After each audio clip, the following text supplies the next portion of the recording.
It's a bird! It's a plane! No, it's Dutchman! First of all, before we get going, big special thanks to Lisa and Jerry from New York.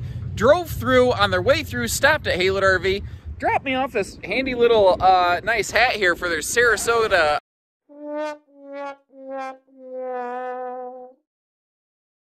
racetrack out in New York. And it couldn't happen on a better morning because although the sun's shining, we actually got hit with a pretty brisk morning. I'm wearing my little quarter zip out here today because it's a bit chilly. So Lisa and Jerry, thank you very much. Thank you very, very much. Couldn't happen at a better time. Behind us, we got a 6,220-pound 2001 Dutchman. This thing, what is that, 21 years old? Wow. It is approaching antique status. I've been told it had a leak in the bathroom. Even being told that, I'm not really detecting it. It's a common rear living room where you got what would be two chairs, a single chair in the back, big living room, super slide, lots of windows. It's something that should fall, I think, fairly within the realm of a lot of half-ton towability. And I tell you what, it's for an 01, man, it's really proof. You take care of these things, they're going to take care of you. And man, this takes me back.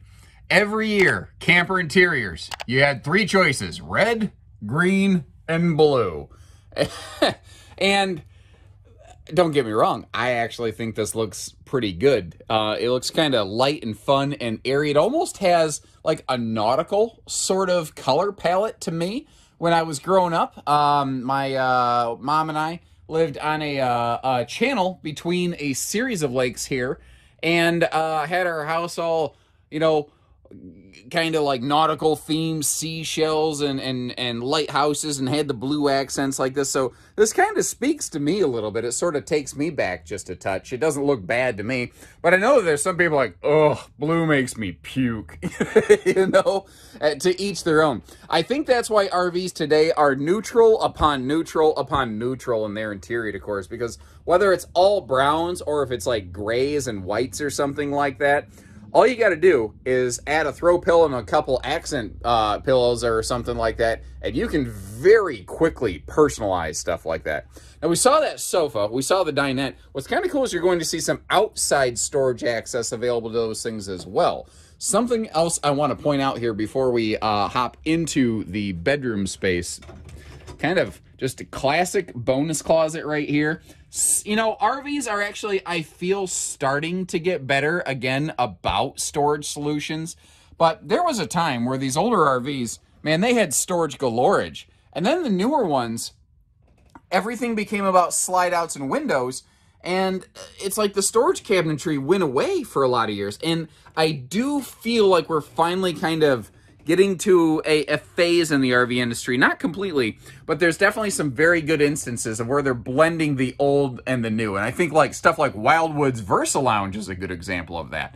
Now, I was told there was a leak in the bathroom. It's all sealed up. It's dry now. Unless we're like, this is, I mean, everything in here is solid.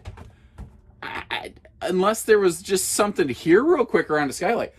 I don't know what they're talking about. So if there was a leak, I'm not even really sure what it was. And from what I've been able to review of the roof, if it was there, it hadn't been any time recent, and they've certainly resealed the dickens out of it. Whatever the dickens was, they got it out of there, folks. Up in the bedroom, we got that very classic flip-up shelf entertainment thing.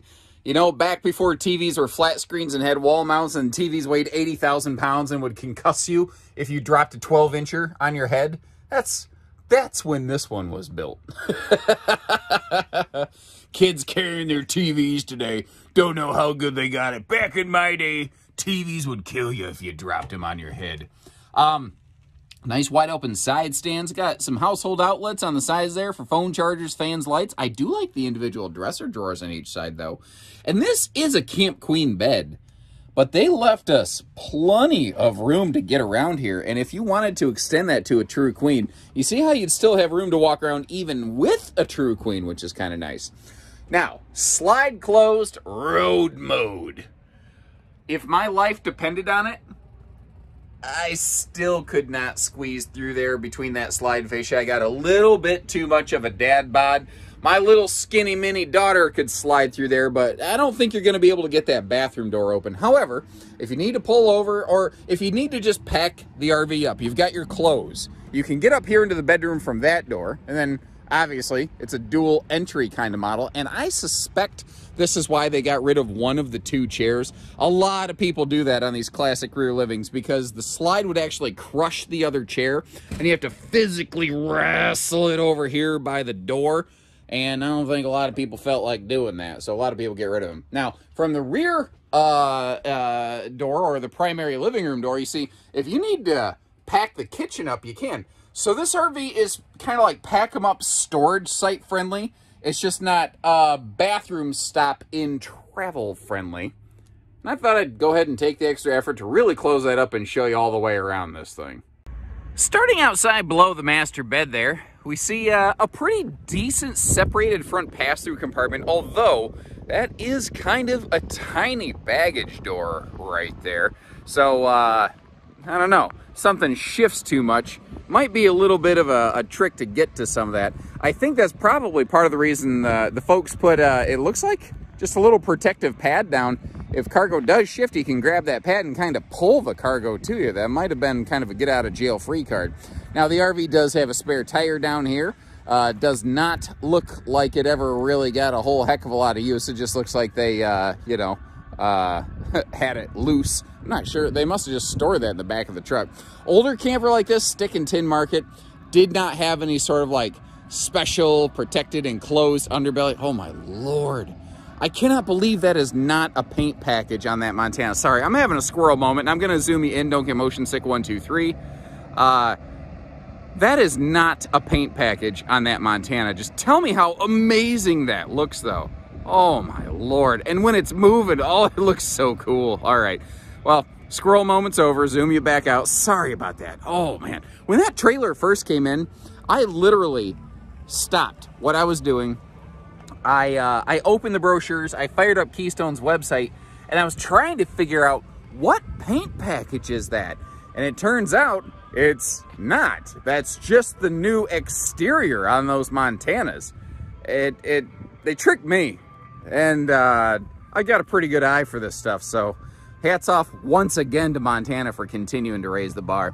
Now, as we talked about inside, and as you get to see out here, some outside access to the under-seating storage in the slide.